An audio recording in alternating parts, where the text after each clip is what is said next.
When people say that they hate math, there's always this tension underneath their voice. I've heard it so many times that there's even a tone of inadequacy underneath, and that doesn't need to be there.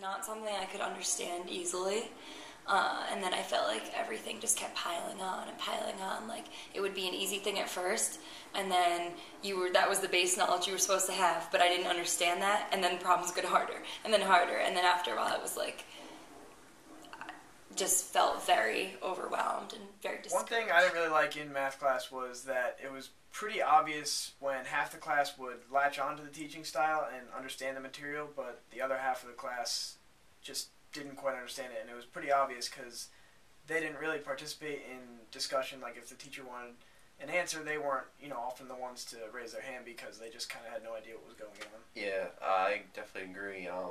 Probably because of maybe kids learn from different styles of teaching and stuff like that. So maybe if the teacher used different styles to make sure everyone understood, like use more real life examples and stuff like that. And that's how I learn. Yeah, no, that would be really useful, Yeah, absolutely.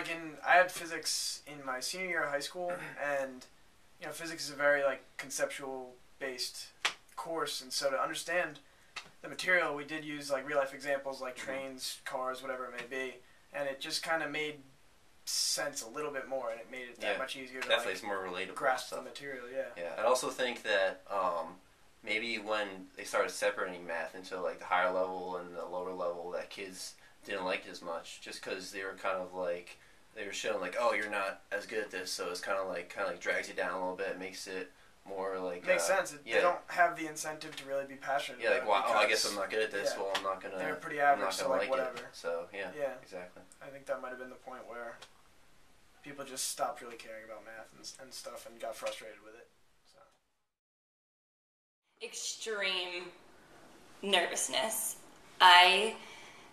When I'm to dinner with a friend and I can't do the tip without a calculator. If I don't have a calculator in front of me, even if it's something easy that I could do on paper, mental math is the most anxiety-inducing thing that someone could place upon me.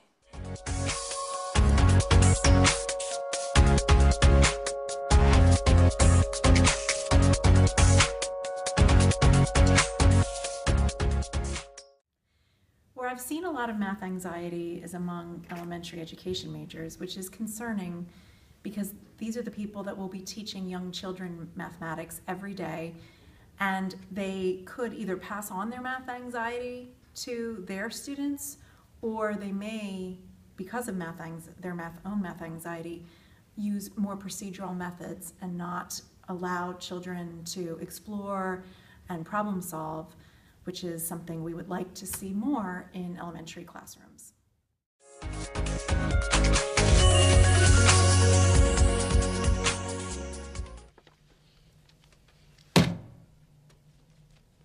I've been with you guys 2 years. Everybody knows I'm the dumbest. I can't handle calculus.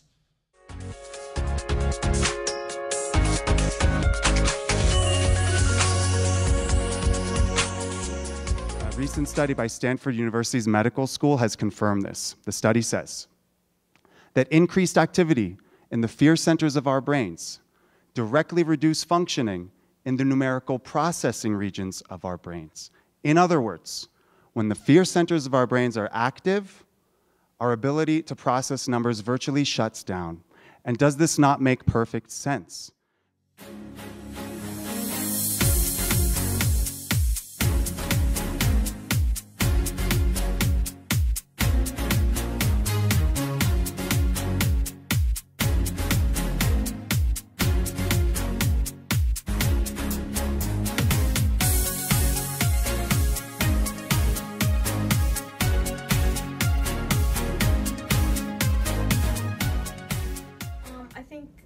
the stakes are higher today than they were years ago.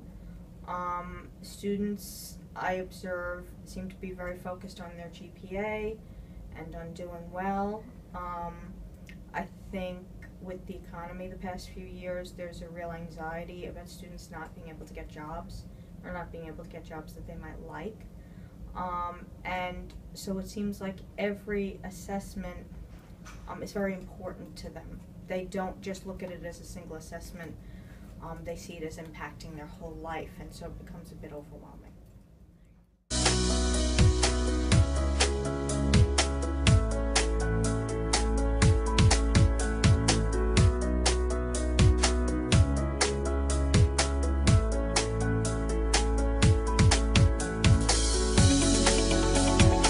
Up in the class, teaching math, learning about symmetry. Math creates apps, and robots that tap is easy as 1, 2, 3.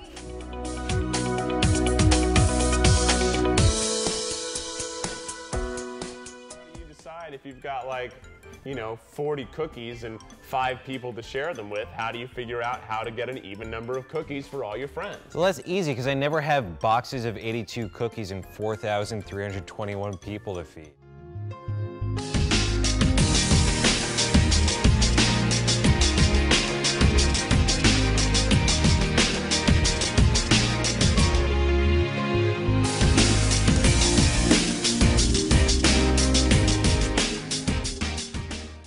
If anxiety and fear equals no math, then laughter and fun equals yay math, right?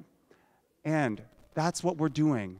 This is supposed to be fun. It's supposed to be funny. It's supposed to be unscripted. It's supposed to be genuine and authentic and informal, all towards the ultimate goal of enabling math success for everyone in the world.